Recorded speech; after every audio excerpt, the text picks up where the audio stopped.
Welcome to the Conversations That Matter podcast. You all are probably getting tired of hearing from me.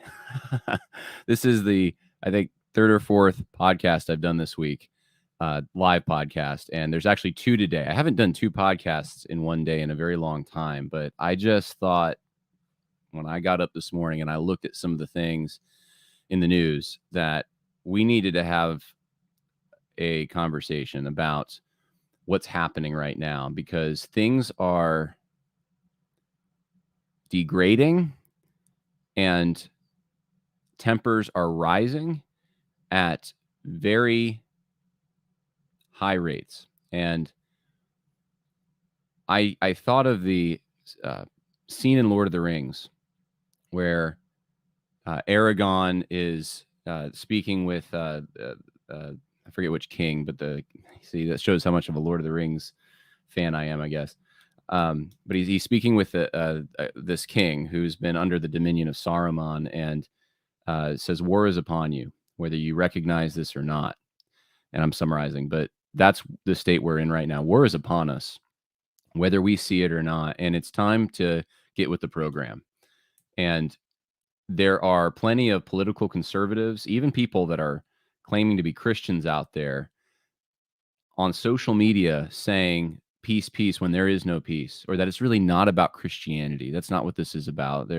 The protests right now in Nashville, the ones that happened yesterday in Kentucky, advocating for transgenderism, that these are not against Christ. They're not against Christianity. They're not really about that. They're really just a broader attempt to rip down Western civilization. And yeah, they are an attempt to rip down Western civilization, but they are directly against Christianity. Make no mistake. I have a proposal that no one will probably take me up on here, but I propose a compromise, because right now the issue seems to be there's two of them. There's gun rights, right? And there's transgenderism. And perhaps maybe these two different groups, these groups on the left that have an interest in banning guns and promoting transgenderism, perhaps they can compromise with conservatives if we adopt red flag laws, but those red flag laws only apply to transgender people. So they get one of the things they want. They get red flag laws, but they don't get uh, they don't get the advocation of transgenderism and the normalization of it. Now, of course, none of them are going to go for that because they're hardliners and because we're at war. Compromises, and I say this in a humorous way, like that were for a bygone era where people could were close enough that they could give up some of the things they wanted and then receive some of the things they wanted, and that was a political compromise. That's the art of politics. Now I don't see that ever happening. These disagreements are so fundamental. There is no way to compromise with the left on hardly any issue anymore. And make no mistake, this is religious. This isn't just a political thing anymore. This is a worldview, civilizational clash, and we're in the middle of it right now. And we're in the fog of war. It's a little hard to get your bearings, but I want to help you get your bearings. That's part of the reason that we're doing the podcast that we're doing today. So I have a few videos I want to share with you. Somewhat stunning. Maybe they don't surprise some of you, but I was even a little surprised by some of the things I saw coming out of the administration. The chant this morning in Nashville that there were 7 people who died, that the transgender shooter is a victim too of this. I mean, that is just stunning. You think of any of the police related deaths and imagine a scenario where a police officer died in the line of duty, but there were some minorities who were killed or something, and then the protesters wanted to include the police officer in that, or something like that. It's unthinkable. The left would never accept it. There's a perpetual and very rigid system of victimhood, and so the police officer is in a category of being an oppressor, and those who he would have been fighting or using lethal force on, they're in a position of being the victims. And of course, in this situation, because the shooter, the one exercising lethal force by murdering children and teachers, was transgender and exists in this category in the mind of the left where they are perpetual victims no matter what they do. That individual, Audrey Hale, is now considered to be one of the victims. And it's unthinkable what's happening right now in the administration and how they're treating this. In fact, it's one of the reasons I want to do a live stream today. The 31st has been declared by the Biden administration to be in an official proclamation, to be a transgender day of visibility. If you can believe that. Talk about tone deaf on the very week that this shooting occurred. Well, we're going to get into some of this. I want to go to Russ, though. Russ has been waiting to call in to the podcast before we started, and I want to get his thoughts, and then we're going to go to some of these videos, and I'll show you what's going on out there. Hey, Russ, how's it going? Hey, John, I'm doing well. It's good to see you this morning. Yeah, you too. What thoughts did you have, or questions, or comments? Well, as I was just thinking about this, I think that, when we went through CRT, BLM, a few years ago, there's the reality of we didn't understand the implications of at that moment what that would mean later on. And I kind of feel like that's kind of where we're at right now. The things that are happening this week, what is that going to look like, 2 years from now, 6 years from now? And so, I mean, that's really my concern is it seems like there's not the level of foresight, I guess, thinking about how things are going to impact the future. And so I think people have just kind of accepted, well, things are just happening, and it is what it is. But there is definitely a level of concern that I'm hearing from, friends in church, and we go. Yesterday, I went up to church just to pick up my daughter, and the first thing we're talking about is all the issues right now. So there is that level of concern that's out there. But he referenced Lord of the Rings, and I just wonder how many people are in that Theoden state right now, where they're just kind of, that's the king. Thank you. Glazed over.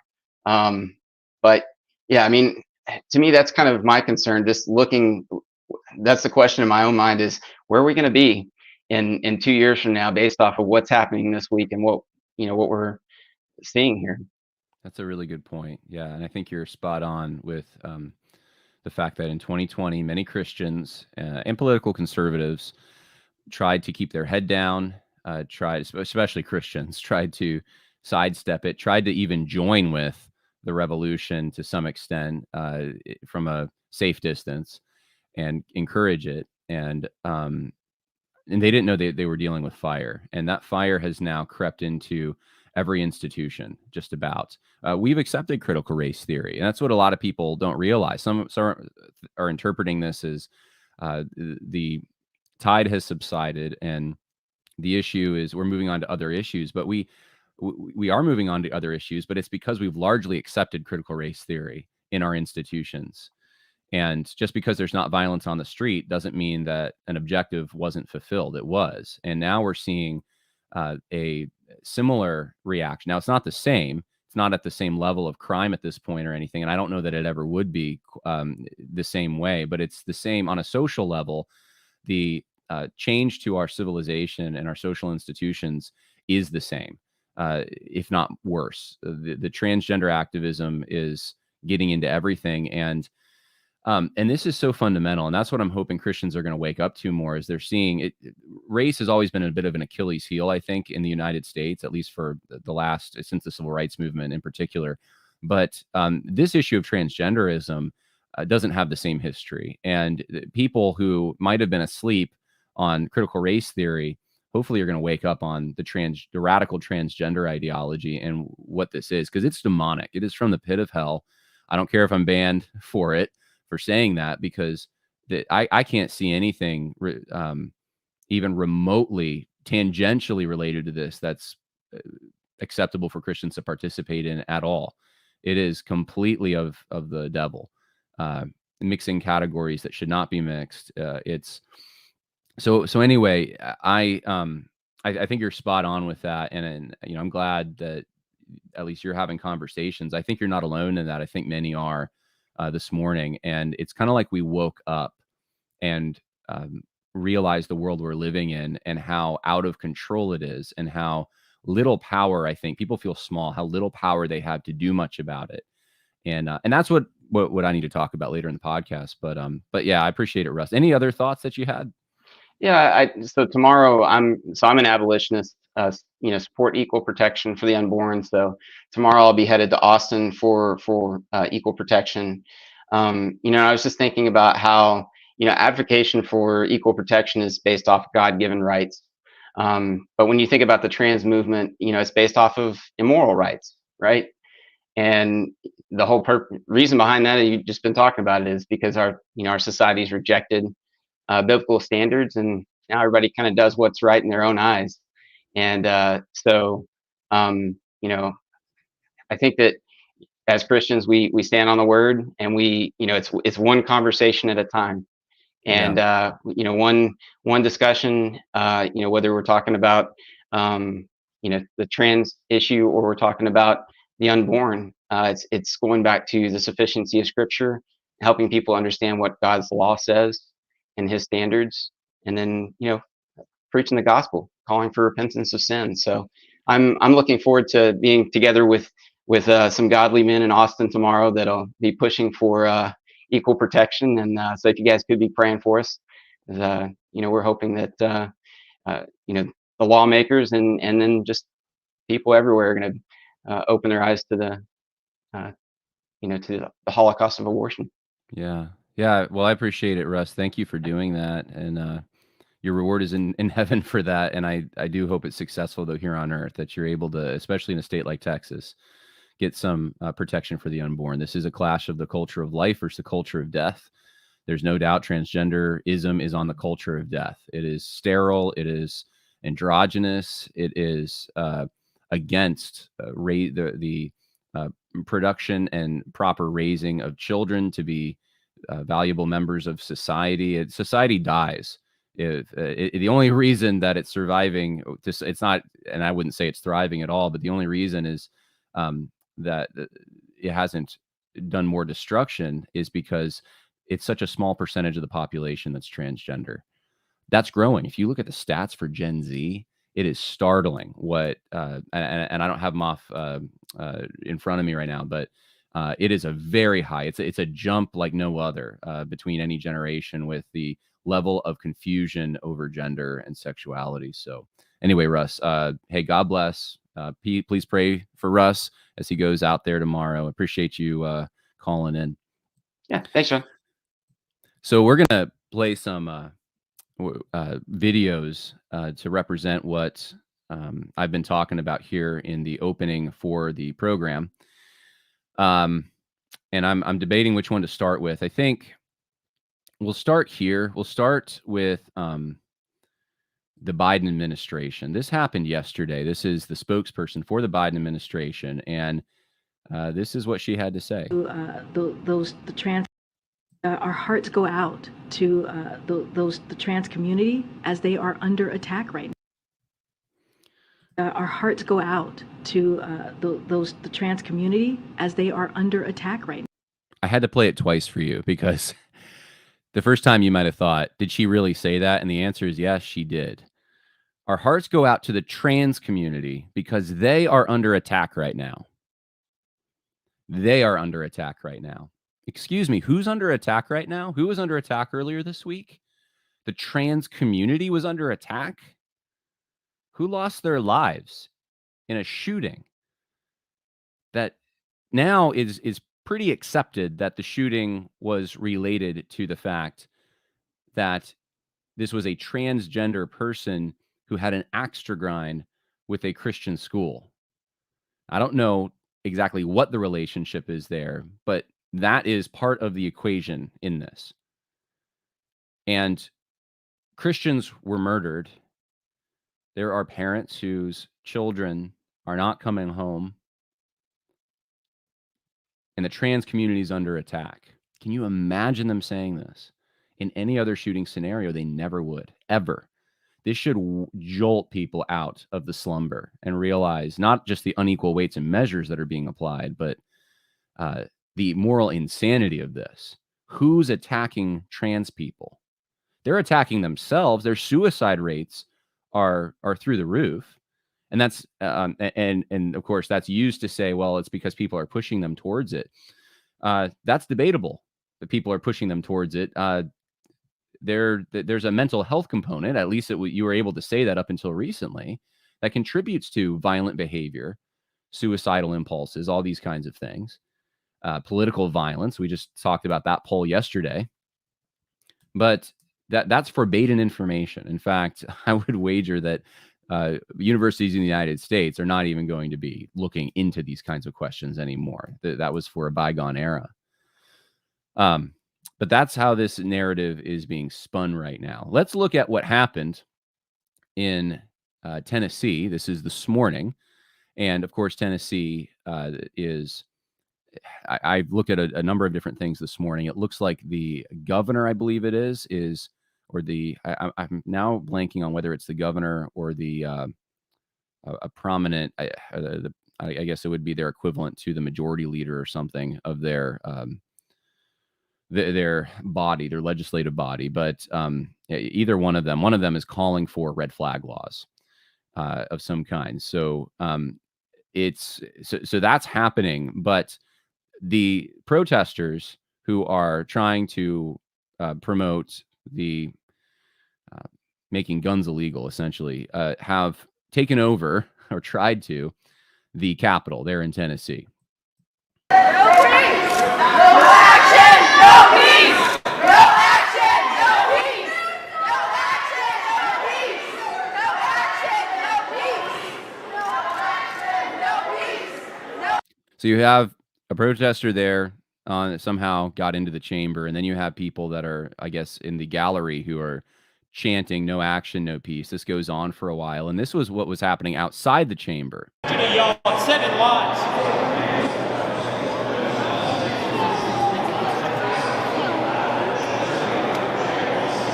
Everyone's holding up 7.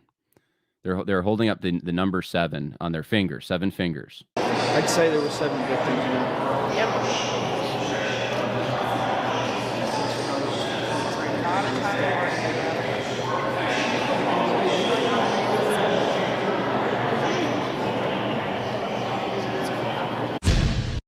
Okay, 7 victims of the shooting. So they're trying to include Audrey Hale in this, that she, and I'll use the actual pronouns, was a victim of this. Not just the people that she killed, but she herself is a victim of this because the police shot her to prevent her from killing more people. So she's now a victim. We're at war. And it's not because of our freedom. It's not, I'm having flashbacks to the terrorist attacks at 9/11 because I see some similar things. It's definitely not equivalent, but there's a few similarities. One is the Republicans at the time spun this narrative that, well, the terrorists just hate us because of our freedom. They totally ignored the fact that it was on 9/11, and that was a significant date for the relationship of the West and Muslims in Saudi Arabia and in the Turkish Empire, really more specifically. And they chose that date because it was directly related to the Siege of Vienna, where Muslims were defeated. And you look at their own writings, and they were saying this is a religiously motivated thing. This is a holy war. And of course, Republicans in our country, because I think they wanted to cater to Muslims, they didn't want to appear to be bigoted. They wanted to attract diverse people groups, all of that. They decided to ignore the primary sources and just say they hate us because of our freedom. That's why they hate us, as if that was the motivation. And I'm seeing something similar happening out there right now, that Audrey Hale, and not just Audrey Hale, I'm talking about the whole movement, the what you just saw, that, this is because they hate America. And I think, I don't know if that's a kind of a boomer con, as I described in a previous video reaction, or what that is exactly, but that's the wrong take on this. They don't hate us. They don't hate America because it's America or because it's tied to Western Civ, and they just hate Western Civ, and they hate most of the people in that room were white, by the way. What do they hate? What do they really hate? They hate a divine created order, and they hate the Christians who implemented that order and recognize that order in our laws, our mores, our customs, our institutions. That's what they hate. And they want to rip it down more than anything. So we got to get the motivations here right. Let's listen to what they're actually saying. Let's not try to put words in their mouth and guess their thoughts. Let's actually listen to their thoughts. Release the manifesto. Let's read it. Let's see what it has to say. Let's look at what this room full of protesters in Nashville think about Audrey Hale's actions that day and whether or not she's a culprit or a victim, because they think that she's a victim. I'm a little hot under the collar over this, as you can see, because we cannot make this same, we cannot fail this test again. We need to learn something from history. And that's just one of the examples I'm thinking of is 9/11. We can't start attributing false motives to these people and act like we can somehow negotiate with them, or that this is somehow not a threat. It's just a few of the crazies or something. Yeah, there's some that are more crazy than others. There's no doubt about that. There are transgender people who would never think of doing violence, or people who think they're transgender who would never think of doing violence, or that's very possible. I'm talking about trends here, though. The study we read yesterday from Canada says it is a higher percentage. What you just saw in that gallery in support of, in this case, making guns illegal, there's an overlap in that crowd apparently, is an implicit support for Audrey Hale, that she's somehow a victim. Once you put her in that category, there's a moral goodness that, if she, I guess, if she was unsuccessful, let's say she pulled her gun out and she didn't get very far, someone noticed it and shot her, what would be the reaction then? She'd be the only victim, wouldn't she? But she was never a victim. She was always the culprit in this situation. And we'd probably have riots that would be much different than the ones that you're seeing today. Now, add to this, not just what you're seeing on the ground, add to this what you're seeing coming from the administration. I just showed you the spokesperson for the administration, but let me show you some other things. Biden says transgender people shape our nation's soul in an official proclamation. Can you imagine if there was a police shooting and it got a lot of recognition, and then 2 days later, 3 days later, the administration has a very new, it's not even something that would have been traditional, but a new dedication to police recognition or something? The left would go bananas over that. Well, here we have President Biden issuing an official proclamation declaring that transgender Americans shape our nation's soul. They shape our nation's soul, and establish a long holiday relating to the group this week. Biden issued the proclamation Thursday to mark the 31st of March as Transgender Day of Visibility. Some transgender activists have renamed to Day of Vengeance. Really nice folks. Those activists. Transgender Americans shape our nation's soul, proudly serving in the military, curing deadly disease, holding elected office, running thriving businesses, fighting. Name me a demographic this doesn't apply to. You could insert almost any adult, category of adulthood in this, and they would be the same. They serve in the military. Today, too many transgender Americans are still denied rights and freedoms, the president stated. Continued. A wave of discriminatory state laws is targeting transgender youth. Terrifying, yeah. Families and hurting kids who are not hurting anyone. I'm sorry, who hurt a kid who is not hurting anyone this week? An epidemic of violence against transgender women and girls, in particular women and girls of color, has taken lives far too soon. This is absolute ridiculousness.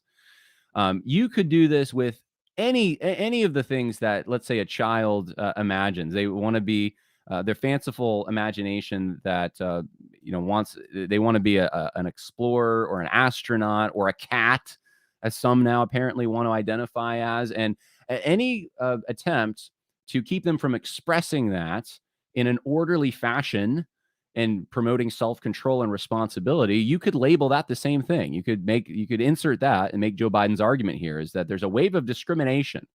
They're not allowed to be cats, even though they bark like dogs and they meow like cats. You're not allowing them to have litter boxes in the bathroom, and you're not allowing our states aren't recognizing this that it's the same kind of thing. It's the same nature. And trying to accommodate these fanciful interpretations of themselves. So this is Joe Biden yesterday. This is the administration. This is the president of the United States doing this. And then not only that, they released I don't know what you would even call this, evidence and action to support and affirm LGBTQI youth moving beyond change efforts. So it's an activist guide, really. And this was released yesterday as well in conjunction with all of this. And if you want to know what they say about transgender surgeries, I read it earlier. I'm not sure if I'll be able to re-find it now, but they are in support of them, puberty blockers included. Maybe I can find it. And I mean, this is nuts. Let's see if I can find the actual. Here it is. Medical gender transition. This is from the White House. This isn't a think tank on the left. This is the president of the United States. This is the administration releasing this. Gender affirming medical care is often medically necessary for individuals. Necessary, not a convenience, not a preference. It's necessary. Just like if you went into the doctor because your arm was bleeding and you needed surgery, it's necessary. Look at the category we're putting this in. It's medically necessary for individuals with a diagnosis of gender dysphoria and can refer to a range of evidence-based interventions, provided in consultation with licensed medical providers. Now it goes on, and this is the sentence I want to read to you. No medical interventions are currently undertaken or recommended for gender diverse children before the initial onset of puberty. So if they're 8 years old or 7 years old, but gender affirming medical care, including both pubertal suppression and hormone therapy, has proven effective in improving the well-being of young transgender and gender diverse adolescents, both during and well after initiation of treatment. This is in the category of necessary. It's a necessity. It must be done for those experiencing this. You be prepared to see Pandora's box opened in ways that you never thought it would be. And the obligation now will be put on you, the taxpayer, the one who doesn't even agree with this, who thinks that this is nonsense. This is not a medical emergency. You are going to be forced to pay for it. I guarantee it. It's already happening, I'm sure.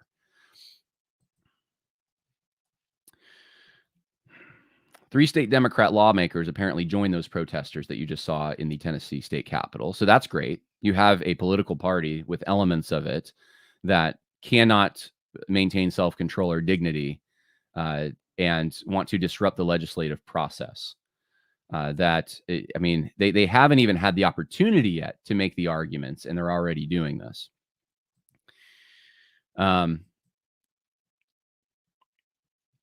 This happened yesterday in the state of Kentucky. Pro-trans Kentucky protesters arrested after swarming state capitol amid House vote to override Beshear's veto.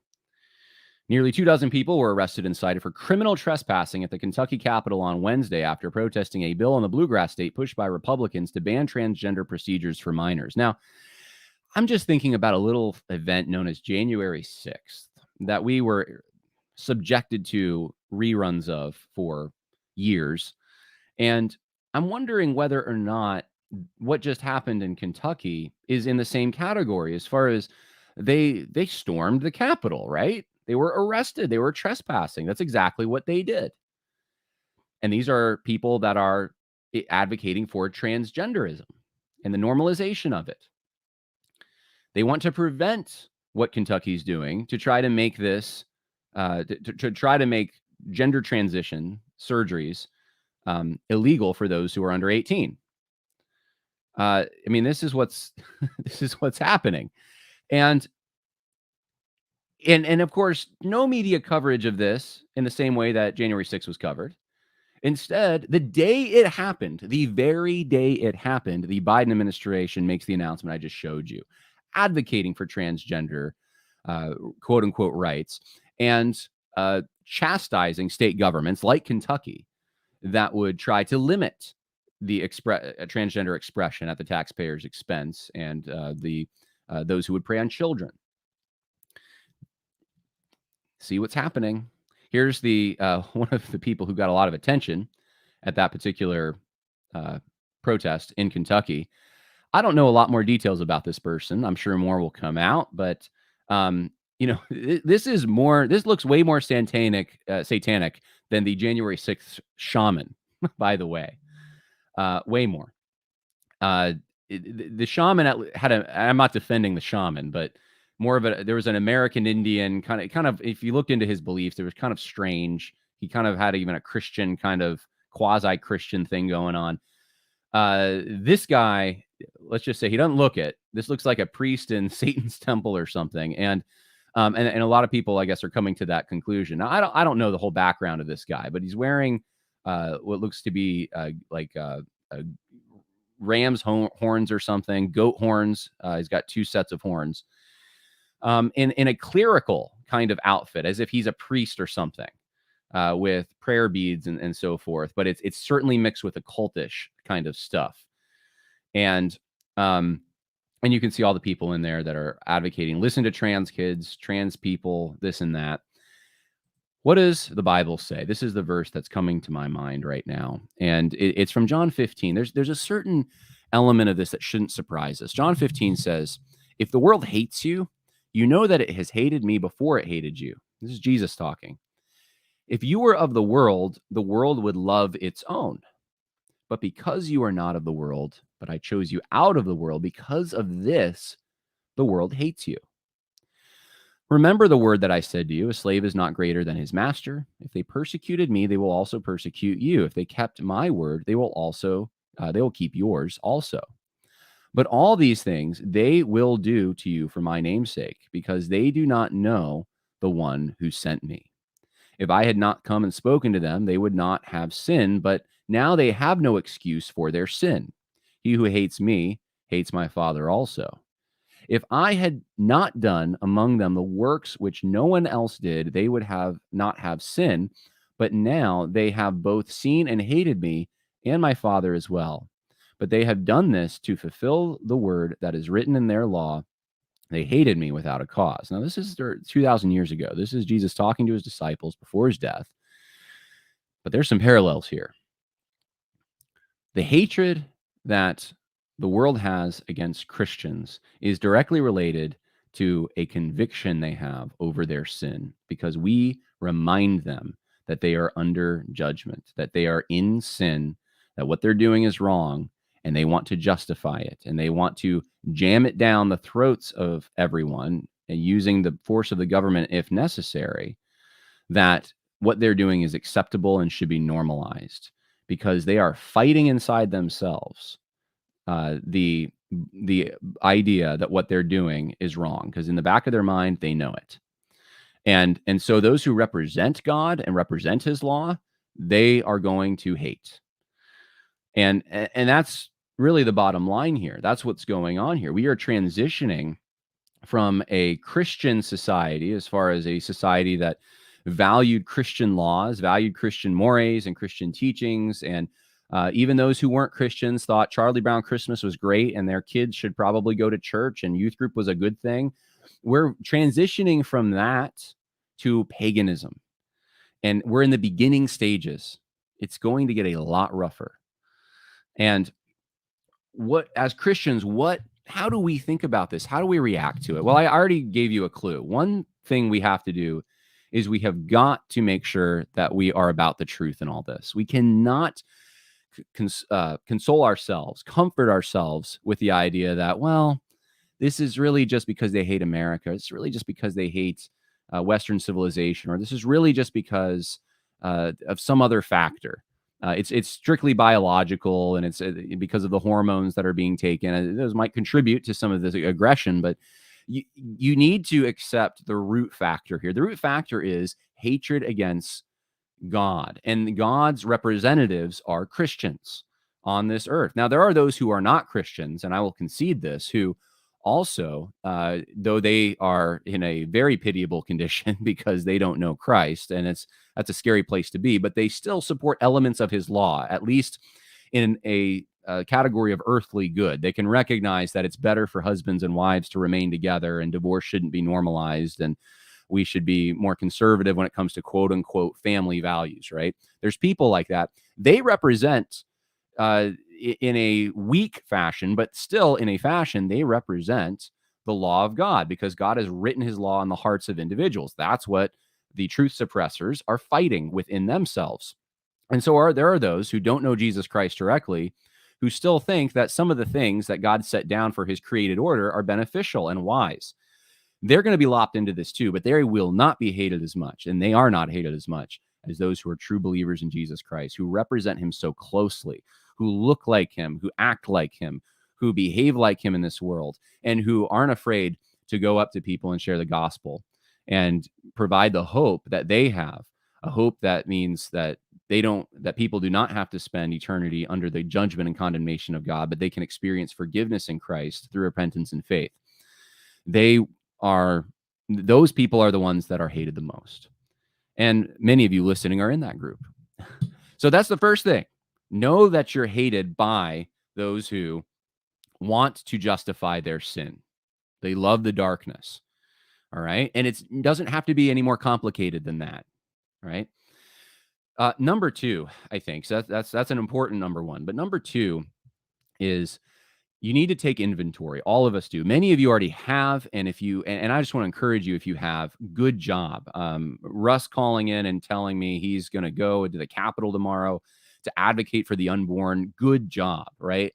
Get involved. It doesn't mean that you need to be an activist like the left is they're activists, but it does mean, because they that's their religion. They give their entire life to it. But it does mean that with the resources that you do have, you need to think about what's the best way to invest these things, the abilities, the money, the time, everything that you have.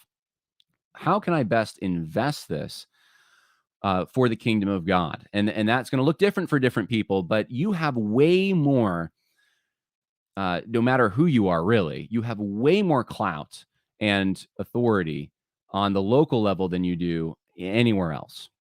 Now, there is a certain maybe exception to this. A prophet's not known in his own village. And there are people who they're not taken as seriously because everyone knows them and grew up with them and so forth. In general, though, you are going to have way more ability to persuade people, to advocate for things on the local level than you are on the national level or even the state level. And so this means that you can, even if the environment in Nashville this morning is kind of dismal, you can make sure that wherever you live, if you live in a place that hasn't succumbed to that yet, is preserved through, and that may be running for the town board or something. I don't know. It may not be political. It may be we just need a really good church in this area. And without a good church, we can't really do much. Maybe we should be part of an effort to start one. I don't know. You're going to have to figure that out. But I think the road ahead of us is going to be very bumpy, but it's going to look different in different places. We are going to experience, because we already are starting to, the normalization of insanity, of sexual degeneracy at a level that we can't even imagine. I saw there was a question. I think this was earlier this week. There was a hearing. General Milley was in Congress, and Ted Cruz and some other senators were asking him about why are there drag shows at military bases, most of which are funded not by taxpayers, but by outside sources. But apparently some have been funded by taxpayers. Why? How come that's happening? Like, that's just, the ground's just moving underneath us. That's going to continue to happen, right? But in areas in which you do have authority and control, you have the opportunity to stand up and be brave. And that might mean losing your job. That might be. You got to be wise about it. How you go about that. I think far too often Christians, because I've seen this over and over in academic settings, especially, think to themselves, well, I don't want to get fired, so I will make sure that I stay here as long as I possibly can, so that when the time comes, I can really make a stand. I can really do it. I'm thinking, not to pick on, because Denny Burke does some good work here and there on the Council of Biblical Manhood and Womanhood, or whatever it's called. But Denny Burke at Southern Seminary, he just came to mind for some reason, because it might still, I don't know. But when I was on Twitter, I remember he always had this, the gentleman in Nazi Germany who refused to do the Hail Hitler. And he had that picture there, and that was his pinned tweet, that when the time comes, we got to be this guy. And I remember thinking, I think I retweeted it when I used to have Twitter, and I was like, the time came. The time came. And Russell Fuller did. And that's where you have to be cognizant of. And look, many of us fail opportunities. If you're someone who feels like, man, I could have done something and I didn't, and I'm late to the game, don't beat yourself up, confess it, and move on. Get engaged now where you are, however that looks like. Do a Christian library reading hour at your local library. Maybe you can organize that. That will stem, or at least fight, what's happening across our country with Drag Queen Story Hour, right? Be creative is what I'm saying. Be creative. Well, that's my little pep talk for today. We are at war, whether we want to realize it or not, but we've always been at spiritual war. We've always been in a spiritual war for 2,000 years, right? Really longer than that. But those who follow God have always been at war on a spiritual level. The difference now is that there's a culture war that is accompanying this spiritual war, and the fault lines are somewhat similar. There's demons behind the transgender thing. There's no doubt about that. This is a confusion of something so fundamental and basic in God's creative order.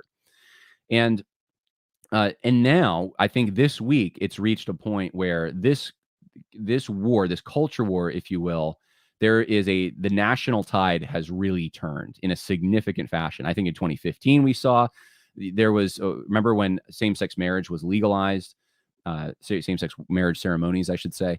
There was a precipitous fall after that. I mean, within a few years, we're arguing about whether trans people can be competing in girls' sports. And at the time, we were assured that, no, this isn't going to affect your life. This is just something that we just need equal rights for gay people.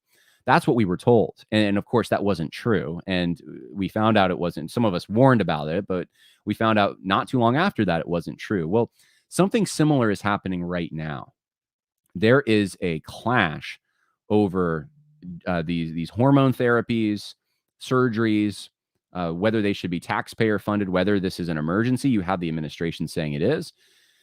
And I think the tide this week is if it didn't turn, it showed us where nationally things are, at least with those who have positions of power. It doesn't mean every person is in agreement with this, but we know not every person was in agreement with same-sex marriage in 2011, 2012, right? But that tide changed. And I think we're in a similar point right now where the tide has changed or is changing.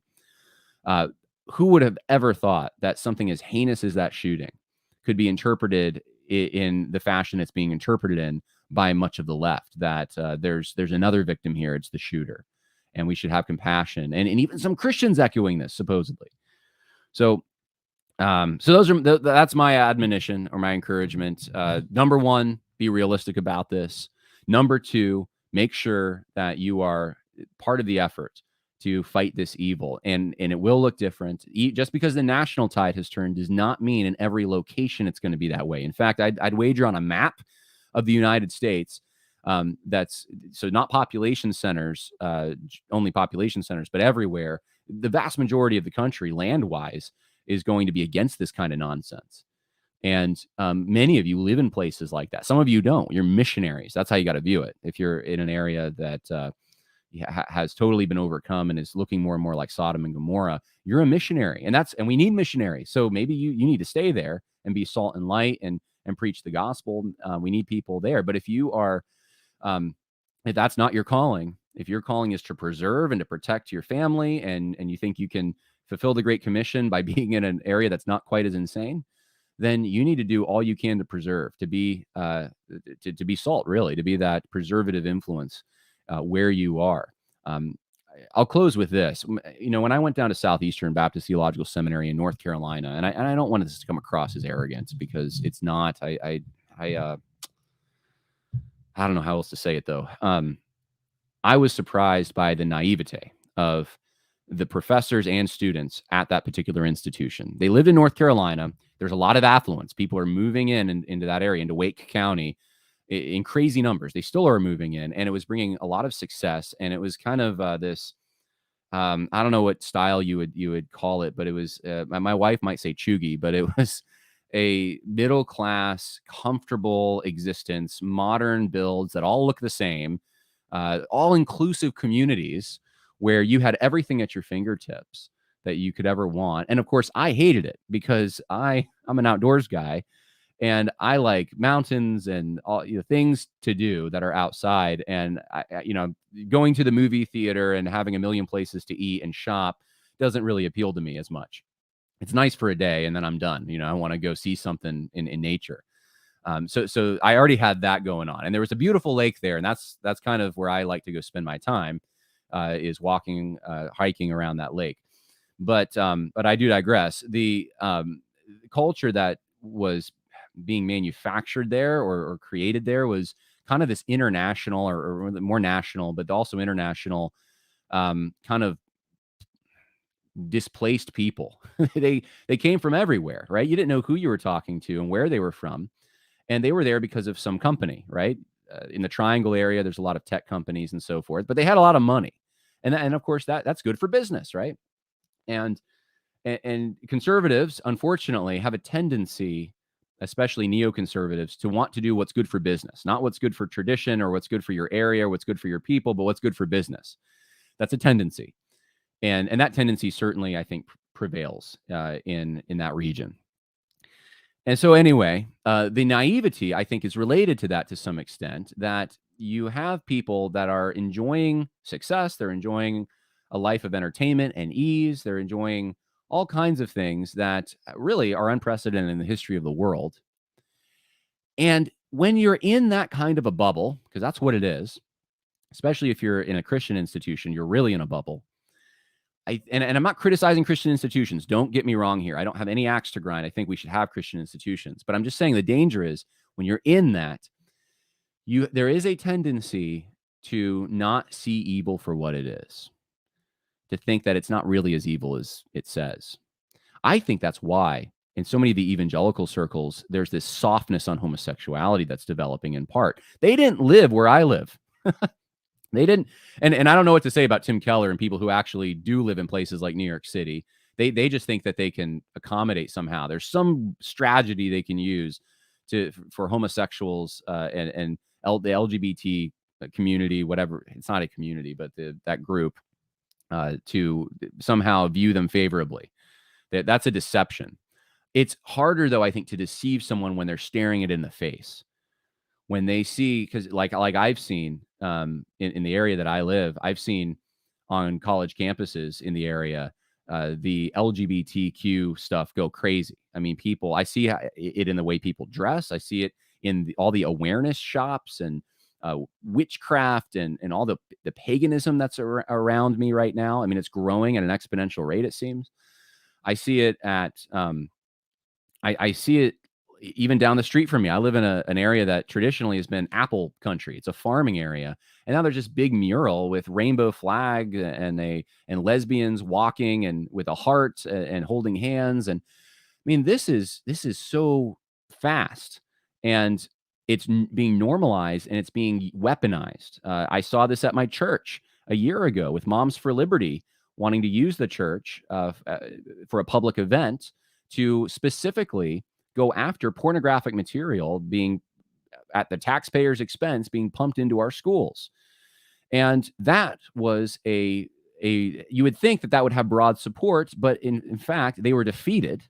And there was threats online against the church for hosting it.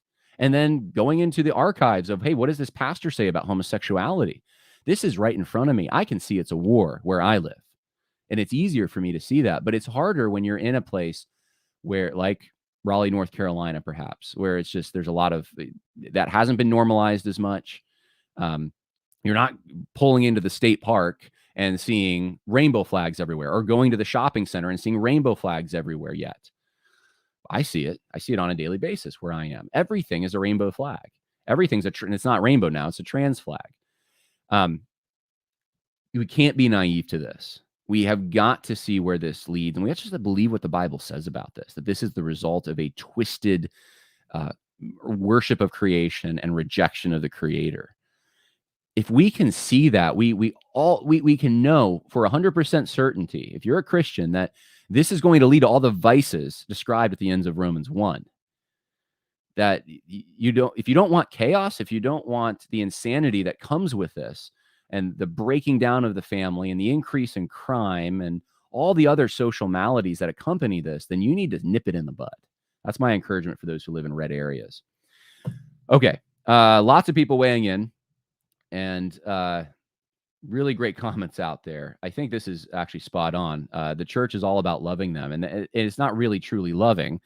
It's not loving when you tell your child, you can go and eat all the sweets that you want to eat, right? It's not loving to let someone just follow their base desires. Any questions, any comments? Now is the time to leave them, because we're going to land the plane here in a moment. And later on today, there'll be another podcast about the IF gathering. So you get 2 for 1 today. Someone just said, I'm in Northeast Raleigh, and I'm horrified how the churches have caved. Yeah, no kidding. We had to leave Summit Church, that's where J.D. Greer preaches, and Southern Baptist denomination because of poor leadership. God help us. Oh, I have stories that I can't share, unfortunately, even on this podcast about Summit Church. And I wish this is one of the frustrations I've had for a while, is that there's a lot of people with stories, with insane stories about what's happening at some of these churches, and they'll come out or they'll tell me about it. And I'm like, are you willing to be a source? Because if I don't have any source, I can't go out there and talk about it. And some people, they can't. That's their, and some people that they're afraid to. And I know, just from living in that area and being connected to people who are still in that area, there's a lot of bad stuff behind the scenes at many of these churches. You would be surprised. We are fighting this in Cypress, Texas, and the capital, Austin. I was in Austin not too long ago, and you got a fight on your hands, by the way. You're in a red state, but it is getting blue. And it's exactly what I said earlier. Conservatives, neoconservatives, unfortunately make decisions that are good for the bottom line for business, oftentimes at the expense of the morality and the safety and the well-being of their people. When Governor Rick Perry decided to try to court Silicon Valley and other major companies in Wall Street to come down to Texas because he's going to give them cheaper taxes and that's going to boom the economy. Well, he was right about one thing. It'll boom your economy in the short term. And then you're left with the long-term effects of a bunch of people from California and New York living in your state who don't share the values of your state. And they are going to vote against those values. And that's why Texas, in large part, is becoming purple. It's not the only thing. There's illegal migration. There's the fact that just Gen Z is liberal or progressive in general. So you got all these factors, but man, the California, someone says the Californication of Texas has been a huge detriment for sure. Yeah, there's no doubt about that. This is why I think states like, if you are truly wanting to live, and I'm not just saying conservative politically, I'm saying you want to live traditionally, okay? The way that your grandfathers, most of them, or great grandfathers, would have lived, not in regards to technology, but in regards to your outlook on life in general. You want to be the person who's sitting on the front porch. That's a very American thing, by the way, front porches. And you won't see that in Europe. And you want to be sitting on your front porch, shelling peas, or if you're not agrarian, sharing a good conversation with someone, playing the guitar, whatever, and enjoying that kind of a community life. You want to be involved in the local institutions in your community, whether that's the firehouse or the church or whatever. You want to live that traditional lifestyle, right? That somewhat of a pre-modern lifestyle in a way, a lifestyle that sees people as people and not numbers, and takes pride in your craftsmanship. And people know what I'm describing. It's not just a Norman Rockwell world. It's a world that used to actually exist. It had problems because every person has sin, but it was superior in some ways to the world we're living in now. And you want to preserve that way of life. I wouldn't necessarily encourage you to go to Texas. Now, maybe Texas is the place. I know I was just talking to Joel Webbin yesterday, and he moved to Georgetown, Texas from California for these reasons. But Texas, man, there's a whole lot of other leftists coming in with you, and they do not share those values, and they will overturn your state, as we're seeing now with the attempts in Kentucky and Tennessee over the last 2 days. They don't care about the rules, and they will scream until they get what they want. You need to be in a place that has the backbone to deal with that. And maybe it's Kentucky. Maybe it's Ridge Runner. Maybe you need to go to ridgerunnerusa.com and check that out. Maybe that's not a place that a lot of the more progressive types aren't going. Maybe it's Idaho. I mean, be creative about it. But if you are living in a place that has been shielded, keep it shielded. If you are moving to a place to protect your family, and because you know that this is war, then you're going to want to find a place that has been relatively shielded if you possibly can, or you have to be in large enough numbers that you move to an area and you just I don't recommend that. That is a strategy some are taking to try to fulfill godly responsibilities in safety.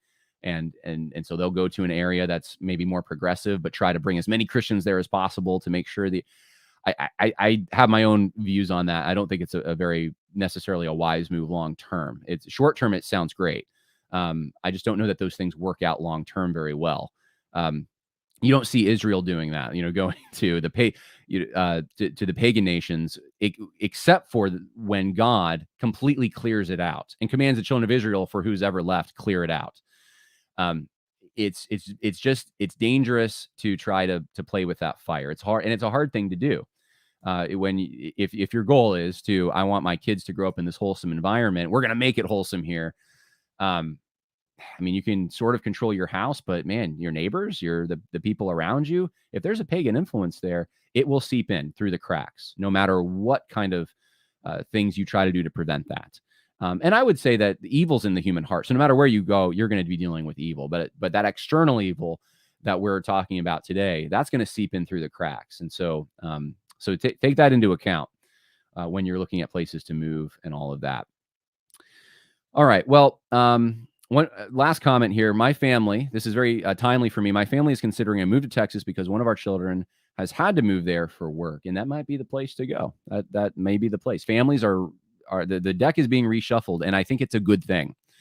I know there's some conservatives out there, mostly those who are in that neoconservative category, who are thinking that this is playing into the hands of globalists or something, and it's like, oh, everything plays into the hands of globalists, I guess. They're always 2 steps ahead, thinking about what they can do to control you or something. No, it's much better as a general principle to be with people who share your basic underlying philosophy of life and your commitments to the truth. It's always better.